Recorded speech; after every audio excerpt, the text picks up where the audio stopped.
Welcome to the new season, Volume 2 of Crown Level Confidence Podcast. I'm Kalia Janae, your dedicated host.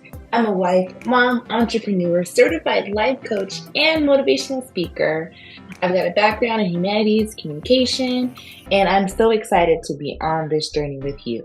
This podcast is your go-to source for empowerment and to inspire your journey toward unshakable confidence and fortified self-belief.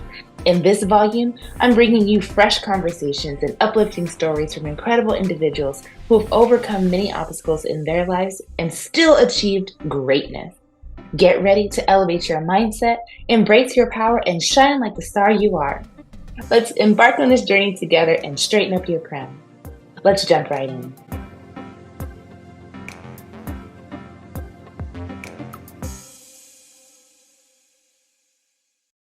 Hello, everyone, and welcome to this newest episode of Crown Level Confidence. I am your host, Kalia Janae, and I am so excited to bring to you a very special, a phenomenal woman, none other than Danielle Duncan. Danielle, say hey.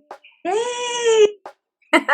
Yo, Danielle, she is, like I said, a phenomenal woman for many more reasons that I have the time to explain. But let me introduce you to her formally so you can get just as excited, if not more, than I am. So, Danielle Duncan from St. Louis, Missouri is an inspiring figure dedicated to creativity and empowerment. Her journey began at 10 with short stories and plays inspired by her brother's drawings, and evolved into a passion for poetry at 13, influenced by poetic justice and poets like Dr. Maya Angelou.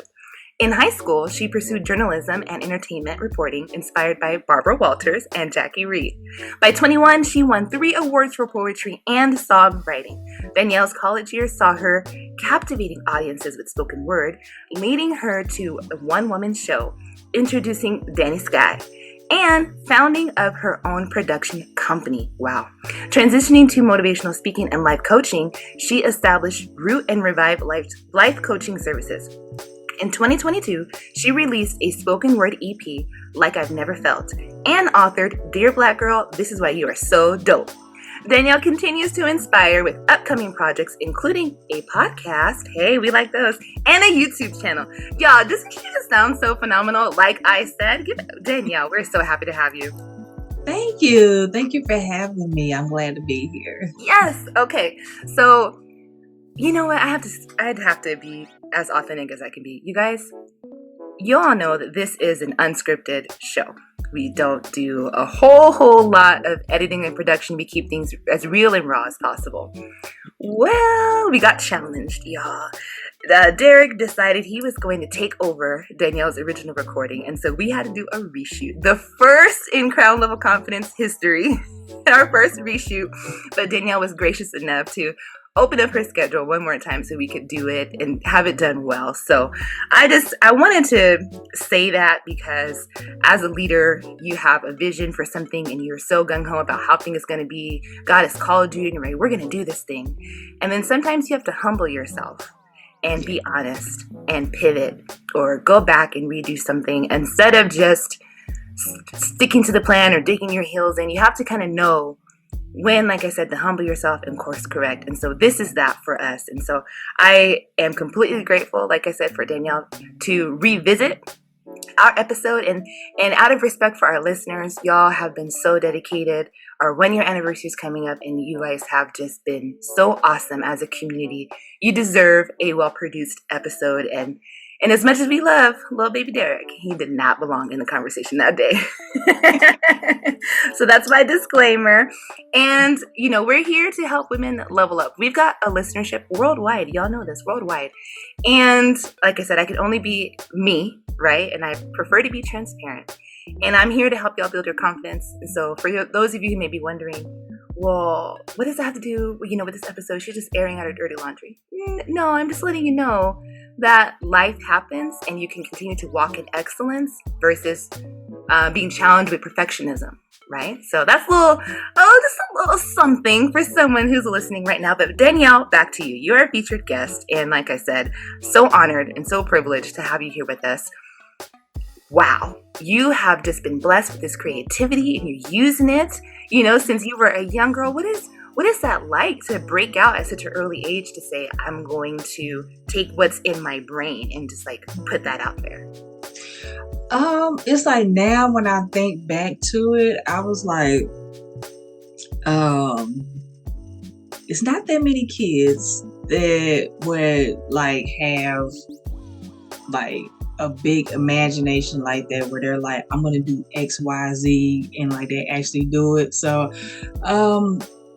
I don't think I was a normal kid, but not normal in a good way. Like people always said I was weird and quirky, and it used to bother me. But then as I got older, I learned to embrace um, my quirkiness, and I don't see it as a bad thing. And I'm just like, once I learned to like flip it and kind of clap back a little bit, because some people are like, you're weird, you're a nerd, you're this and that, and then all the people that said that, now they're not doing anything.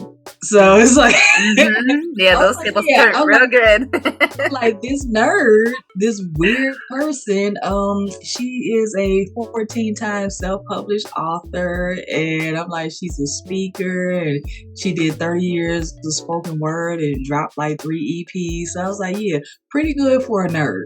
Yeah. Right.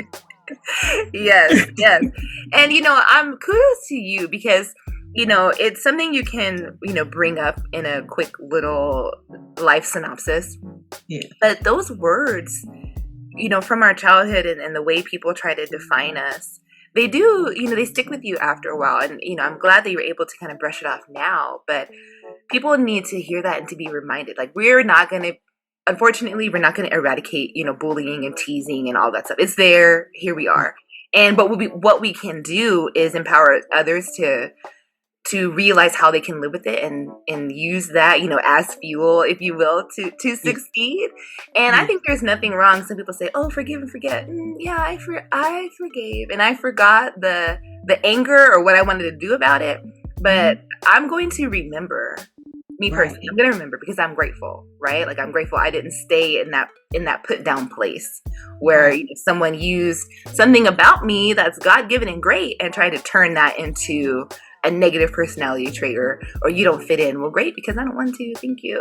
Exactly, and that was the thing. That's what it was with me. Like growing up, I think like when it got to like junior high all the way through college, it was me.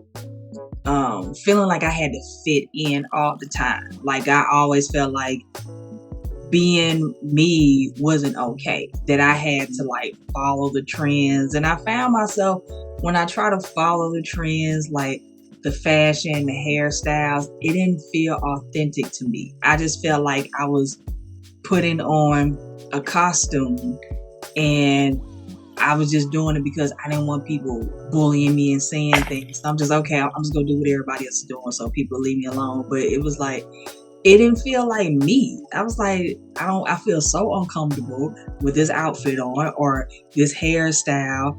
I don't like that. Like, I've always been the type of person that like wearing big hair, my hair big and curly, having an afro. My mom, she hated when I wore my hair like this. She's like, why are you straighten it out? And I was like, I don't want to wear, I could do straight hair for like a week. And then after that, it has to be curly, wavy. Yeah. I'm like, straight hair is so boring. I'm all like, I like it to be wild and free. And then with my clothes, I'm like, I'm more of, it depends on the day. My style is different. Sometimes I may be like boho chic, kind of like hippie.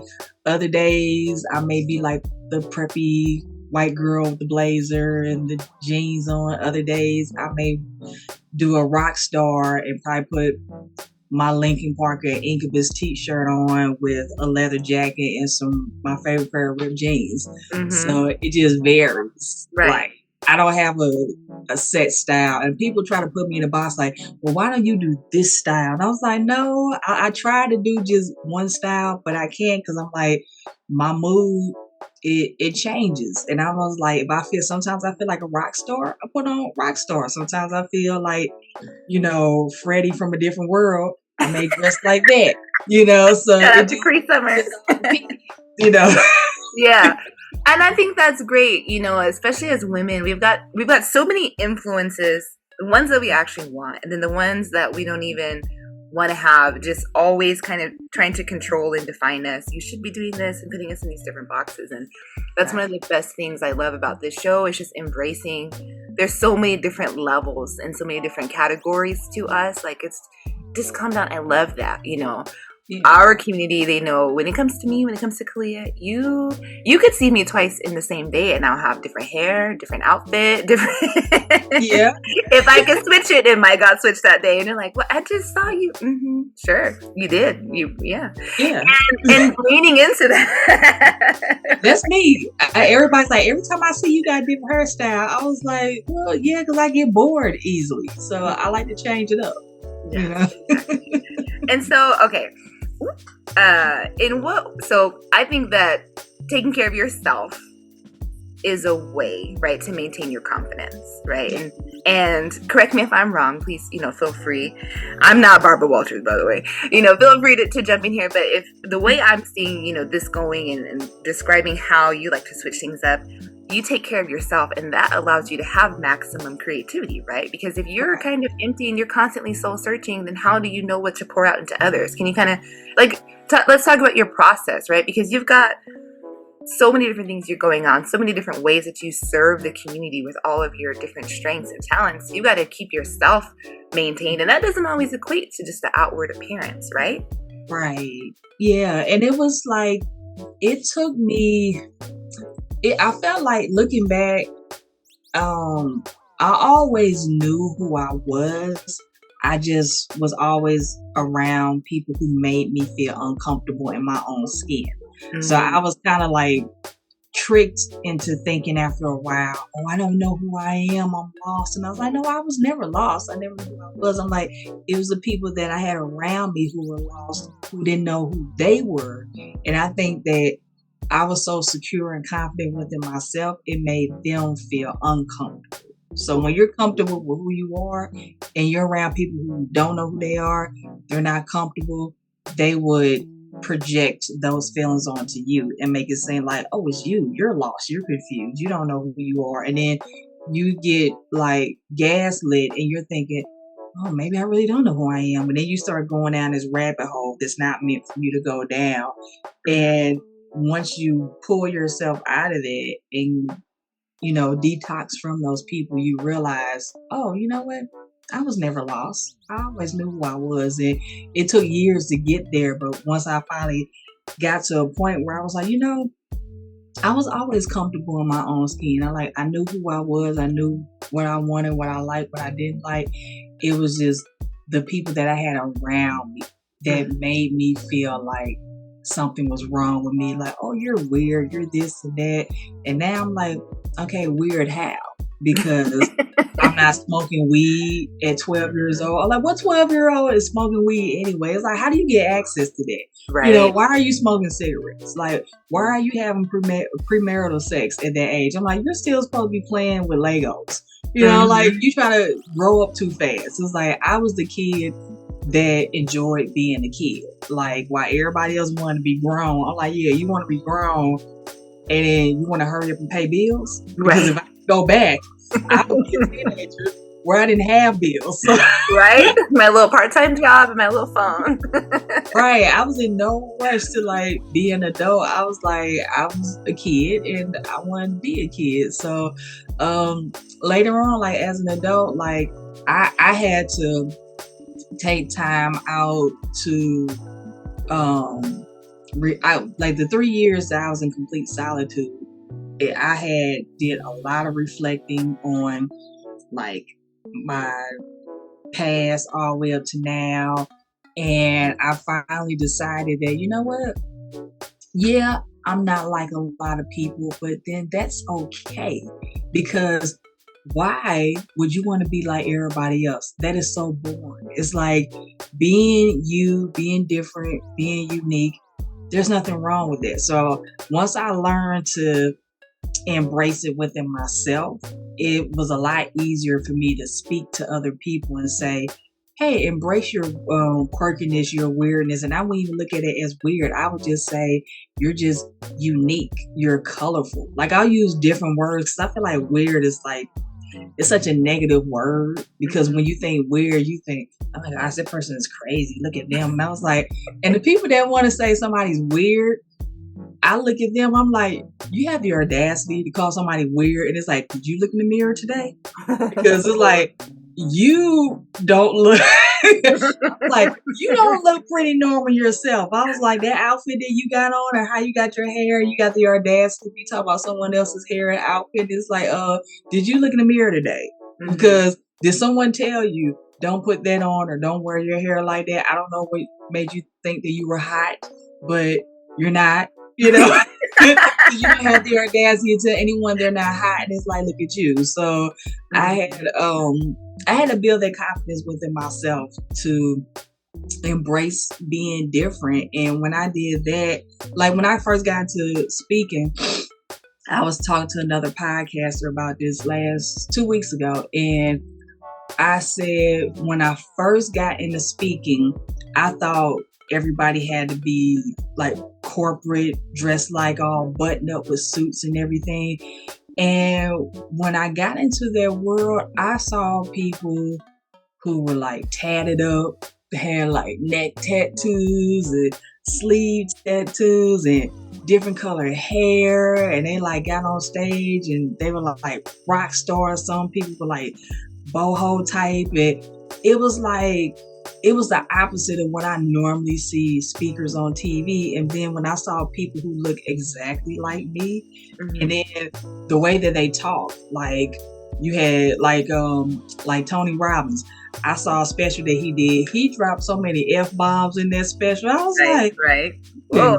I was like, wow. And it's like, and he's like, he'll start off, cussing and be like, you know what, you need to do this and get your A up and da-da-da-da-da.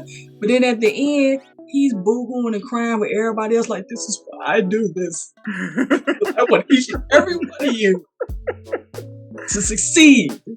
That's why I do this. And I came from this. And I was like, now how you go from cussing everybody out to like being this gentle giant, breaking down, crying at the end? I was just like, wow. But he has a multi-billion-dollar industry and it works. And I'm just like, if he can be himself and people come to him every year and he pack out stadiums and stuff just by being his true authentic self, I was like, you know what? I need to be my true authentic self. Because I'm like, that just is a good example showing me I don't have to dress a certain way. I don't have to be all prim and proper and use correct English and stuff. I was like, no. I was like, I can talk to people like they're people. And when I find my audience, I talk to them just like, like it's just girlfriends having brunch. So I started thinking about all that. I was like, you know what? I'm not going to talk like a speaker or present myself like a speaker. Now I'm present myself like Danielle, because I was like, at the end of the day, my goal is to connect with people. And that's how it's always been. Even when I was doing spoken word and doing shows, I was always connecting with people. When I had, at the end, I'll close with a motivational speech, and it just came natural. And I was like, I need to go back to doing it. I need to go back to not trying to always sound right, but just say like what's in my heart, what God put in my spirit. Like just say it however it comes out, because when I say what's on my heart and it's genuine, then it's like people gravitate towards that versus you're like, oh, I gotta write out a speech and I gotta sound robotic, and people aren't really feeling it because they're like, okay, well, you're just saying this from a script, like you didn't really go through this. So I was like, okay, I'm gonna put my own personal experiences in there. And a lot of speeches that I've written, I talked about things that I couldn't even talk about 5-6 years ago, because back then I wasn't in a place to talk about those things. But now, like being healed from it, I'm all like, okay, I think I'm ready to talk about that right now. And it's like when I do, it's like not only am I healing myself when I open up about certain things, I'm healing other people, and I'm learning more to embrace, Danny. That I'm just like, I don't have to be like everybody else. And it's like, and if you want to say I'm weird, okay, you can go kick rocks, whatever. And I was like, I'm like this weird little girl from St. Louis. I'm like, she has made a positive impact on the world. She's going to continue to do that. She's going to continue to inspire people. As long as I have people coming up to me saying, you inspired me, you motivated me, people who I made laugh, who I made cry, or when I did my Dear Blackgirl book, and people who read it and it was like, I enjoyed, the poetry part, or I enjoyed the prayers, the affirmations. It's like when that book came out and people read it, they were telling me everything they liked about it. And even the people who haven't read it, when I tell them about it, they get excited. Like I had men that I talked to, they were like, I should get that book for my daughter. And I was like, yeah, I was like, it is age appropriate. I'm like, it's the first book that I feel like is for all ages. And I was like, yeah. So when fathers are saying they want to get their book for their daughter, that makes me feel good, because that's the goal, is to inspire, Black women like from 2 to 92, to inspire them, empower them. And in the book, I put different parts of me, which is prayers, because I'm a praying woman. I pray every day. I just got into affirmations 2 years ago, so doing that. Poetry. I think even though I'm not doing poetry anymore, that's something that's always going to be a part of me. Like I just can't. I did it for 30 years, and I can't just say, okay, I retired from poetry. I'm not doing poetry anymore. And I was like, nah, it's still there. And I'm all like, and I need to honor it. And every so often, I told myself, I may drop an EP here and there, or I may perform at an open mic and do some new stuff. And I was like, I can't just erase that part of my past, because I was trying to erase that part, because when I was in the art, I had like dark moments where I kind of wanted to forget that I was ever a spoken word artist, because there were like things that happened that made me not want to revisit it. But then I was like, no, if it wasn't for poetry, I wouldn't be where I am at today. It started there, and then that brought me into speaking and coaching, and it brought me back to writing non-poetry books. So it's like poetry, like it helped with where I'm at. So it's like for me to completely abandon it because of some bad things. And even now, looking at the bad stuff that happened, the times that I've been hurt and betrayed, I look at it as, okay, well, instead of me dwelling on this person did this and did that, what is the lesson that I got out of it? And then when I find a lesson, I'm like, okay, where's the blessing? There's got to be a blessing. Even if it's like a little tiny blessing. I'm all like, okay, I thought that person was my friend, but guess what? They taught me the next person that I meet what not to accept in a friendship, that I need to be valued more. Or when I see someone is not genuinely Team Danny, I don't need to keep continuing being friends with that person. I need to accept it for what it is and be like, okay, it is what it is. And me and this person, we're not aligned. And I don't need to keep trying to like force this friendship to happen. I'm all like, this person's just not meant to be in my life, and I'm going to cut them off. And then sometimes when you cut people off, you don't even have to have a conversation. I used to think you had to have conversations. And break up. Like the breakup conversation. I don't think we should be friends, and this is why. And it's like, no, because they're not going to admit what they did, and it's going to turn into a big old mess, and then you're going to be going back and forth. So some people, especially if you know you can't have adult conversations with people, sometimes just you have to politely ghost people sometimes and like block them and cut them off. They get the deal. They, get the message like, this person's not talking to me anymore. I say, yeah. I said, because if I try to have a conversation, I already know how it's going to turn out because I know how you are. So it's just like, for me to keep my peace, I'm just not going to say anything. And especially if the other person starts drifting away, that kind of makes it easier for you to break up the friendship. It's like, well, you were already drifting away from me anyway. So there's no conversation that need to be had. Like, this is where I'm at in my life. This is where you're at. And you're not watering me. I'm watering you, but you're not watering me. So I'm not getting what I need. So I think, I need to bounce on this one.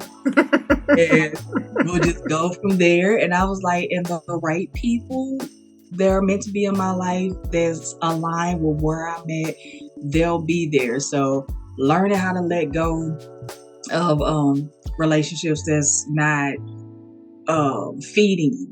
Right. I had to learn that during this season, because sometimes we hold on to relationships and we know we don't need to be in that relationship, whether it's romantic or friendship or partnership, or business.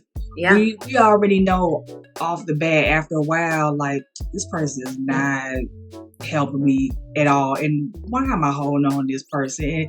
And with friendships, it's usually, you know each other since second grade, and y'all live across the street from each other, and y'all moms are best friends and stuff. And then you hold on to stuff like that, but then you just like, well, we in our 40s, and it's just like, we're not 2 years old no more. And it's like, and that person is like, they not happy for me. Anytime I bring up something I'm doing, they get quiet, or they just like, psst, or they'll say, oh, your little book, or your little. Yeah. I'm like, why everything y'all be little? Like, so then you just like our little backhanded comments, and just like, yeah. I was like, you telling me how you feel without really telling me how you feel. So, you have to, see things and realize if you're feeling more hurt and offended than you are nurtured and supported, that's when you just need to start cutting things off. And I had to learn that in order for me to grow and get what I want out of life and what God has for me, I had to cut those dead leaves off, because I had a lot of dead leaves in my life, and I always felt like I was being held back. It felt like somebody had my hands tied behind my back, and I'm trying to move, but I can't. And I was like, why do I feel stagnant? Like, I'm not going nowhere. And it was the people I had around me.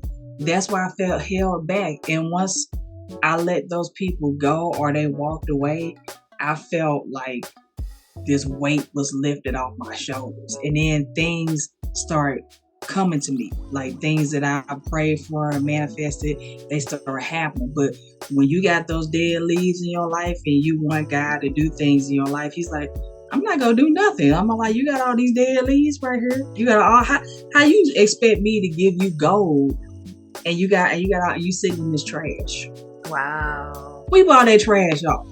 Until you do that, I'm not giving you this gold. I'm not giving you nothing, because I'm all like, I can't bless you and you sitting in mess. You can't do that. So like, that's how you gotta look at it. Like, when people want things to happen, they're like, why things are not happening? It's like, it's your environment. Who are you surrounding yourself around? Because whoever you surround yourself around, if they're not of God and they're not in His will, they're not, speaking about Him, speaking His truth, living through, walking in His steps, you're never going to get blessed. You're always going to feel stuck. And it took me years to learn that. But once I realized it was the environment and who I entertained, that's why I always felt stuck. So once that light bulb came on, sometimes the light bulb come on sooner, other times it come on a little late. With me, that light bulb, I was in the dark trying to find a light switch. I'm like, where the light switch is? Oh, I found it. Oh, okay, I found it. So it took me a minute, but I'm just like, once I learned that, and that it's okay to let go, it's okay to walk away from things and people that are not serving you, and it doesn't mean that you're a bad person because you want better for yourself. You shouldn't have to apologize for wanting more out of life. Because some people, they will make you feel like, oh, she being arrogant because she bragging about her book. Don't nobody care about her book. Don't nobody care about her speaking engagement. She always saying something about that. I was like, okay, well, if you're tired of hearing about it, there's the door. Because every time you're around me, that's all I'm going to talk about. I'm always going to talk about Dear Black Girl. I'm going to talk about my EP. I'm going to talk about empowering women. Anything that is positive, happy, good going in my life, that's what you're going to hear about. So if you got a problem with it, you can leave. I'm not going to diminish my shine just to make you feel good about your crappy life. And I'm all like, if you're not happy with where you at, you do something about it. I'm not responsible for that. It's not my fault. You were miserable before you met me. You were miserable after me. So it's like you're gonna be miserable either way because you're a miserable person. And I was just like, and you mad because I'm happy. And it's like, well, I'm not gonna be miserable. Right. So yes. You listen, Danielle, you got like 3 different episodes in this episode right now. Okay. I always have great content. Everyone tells me that. It was like, wow, you give me so much to talk about. I was like, I don't even realize I just start talking. But and ideas flow. Yes, no, it's so true. I mean, listen, you're making my job easier. But no, everything that you've said, from touching on self-doubt, imposter syndrome, and, just putting on those blinders and just blocking out, the haters. And, the popular saying is misery loves company, where you just have to be alone if I'm around, because I'm not doing that. And you should not have to dim your shine in order to, appease others and make them feel more comfortable. The way I see it is, iron sharpens iron. So if you get cut, then we're not supposed to rub it up against each other, and so listen, I'm still soaking up what you've said, and I'm sure the listeners are too, because it's just like, yes, these are real truths that need to be said that are not said often. A lot of times women are encouraged to shrink to fit, or, to accommodate, to make everyone else feel good and comfortable. And while we can be nurturing, yes, it doesn't stop there. People need to feel the reality, the weight of, use your word, their mediocrity. As a person of excellence, if I step into the space, I'm going to shift the atmosphere in the room. And if you feel like, oh, that's too much for you, then we don't belong in the same room, right? And I'm here now, so you can leave. Right, exactly. Because I'm all like, the party ain't gonna stop because I get here, Right. The party gonna begin. Right. I love it. So, okay, I feel like, I got people over there in the Midwest. I feel like we could be secretly related at this point, and I could talk to you forever, right?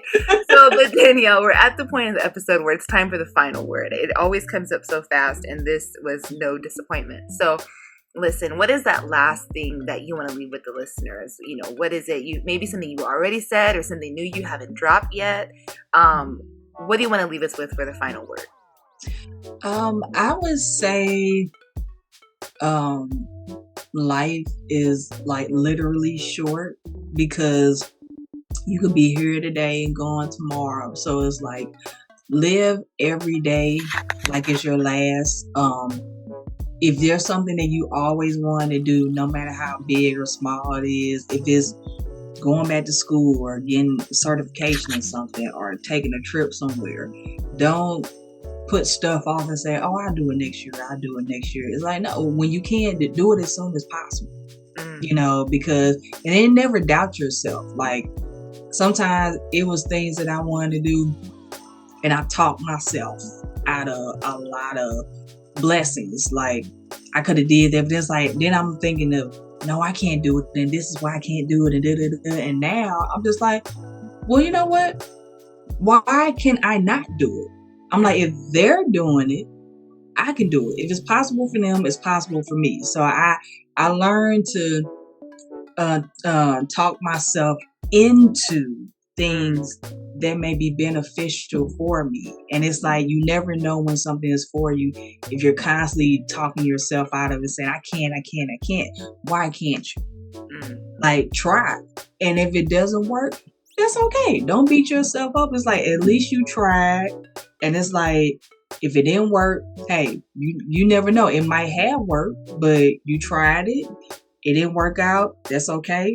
Try something else. So never doubt yourself, because you'd be surprised at what gifts and talents that you have that you never knew that you had. So if it's something you always wanted to do it. You may just surprise yourself and be like super duper good at it. So always speak positive over your life, because my mom used to always say, death and life is in the power of the tongue. I never knew what she meant by that, but it's a true statement. If you speak negative all the time, negative things are always going to happen. And if you speak positive, then positive things are going to happen. So, and I had to catch myself sometimes, because sometimes I'll have moments where that self-doubt and negativity come in, and the minute it come in, like, oh, hold on, no, we're going to replace that with a positive thought.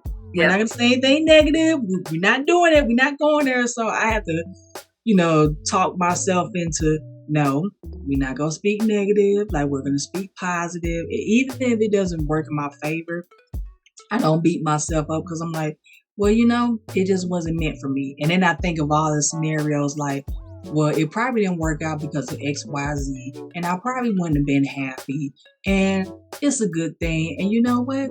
Maybe something better is going to come along. And 9 times out of 10, something better always come along. Sometimes it be that same day, And I'm like, dang, God, you are fast. Mm-hmm. Fast. Like, that's awesome. And you know what? First of all, thank you, Danielle. This has been amazing. Thank you. As far as your mom goes, I'm gonna tell you right now, your mom was speaking straight word. That's out of the Bible. Yeah. So that's all she did. She slapped the word every day. Everybody, y'all know that's Proverbs 18 and 21. So make a little bookmark. Go back and read that for yourself to expound. Danielle and her mom are speaking straight truth. That's from the Bible. And just wow, y'all. Just wow. Danielle, thank you so very much. I look forward to having you, on the show in the future, and, maybe a follow-up to see how things are going. Y'all, as usual, if you haven't already seen, just scroll down in the description and you will be able to see ways that you can connect with Danielle. I've got her website, we got her socials. Make sure you like, follow, subscribe, share, purchase, do all the things, because we want to come through for Danielle. She spent her very valuable time 2 times, but that was my fault. She's very time pouring into us. And I enjoy it. I loved it. I'm on here. So it's like, you can have me on here as many times as you want to. If we got to do it for a 3rd time, I'm here for a 3rd time, and a 4th time, and a 5th time. Well, thank you, y'all. This has been the latest episode of Crown Level Confidence Podcast. I am your host, Kalia Janae, and we are on a mission together. We are locking virtual arms to inspire women worldwide to lower their stress and raise their levels of confidence. Y'all stay tuned and listen for some special announcements. But other than that, it's a wrap. I love y'all, and more importantly, I'm so grateful that you love me too. Bye, y'all. Thank you for joining us on this episode of Crown Level Confidence Podcast. I hope you found inspiration and valuable insights that will help you on your path to unstoppable confidence. Remember, you have the power within you to achieve greatness and transform your life. Stay connected by subscribing to the podcast and following us on social media. If you're interested in being a featured guest on the show and sharing your journey of confidence and self-belief, visit KaliaJanae.com to connect with me. I'd love to hear your thoughts and stories, and I'm always excited to meet and showcase remarkable individuals, so don't hesitate to reach out. For details on speaking engagements, mindset coaching, or having a workshop in your office, again, head over to my website, KaliaJanae.com. And don't forget to leave a review on your favorite podcast platform. Your feedback helps us reach more listeners and inspire others to wear their crowns proudly. All right, y'all, keep shining, keep believing, and keep leveling up. Until next time, wear your crown with pride and confidence. Take care.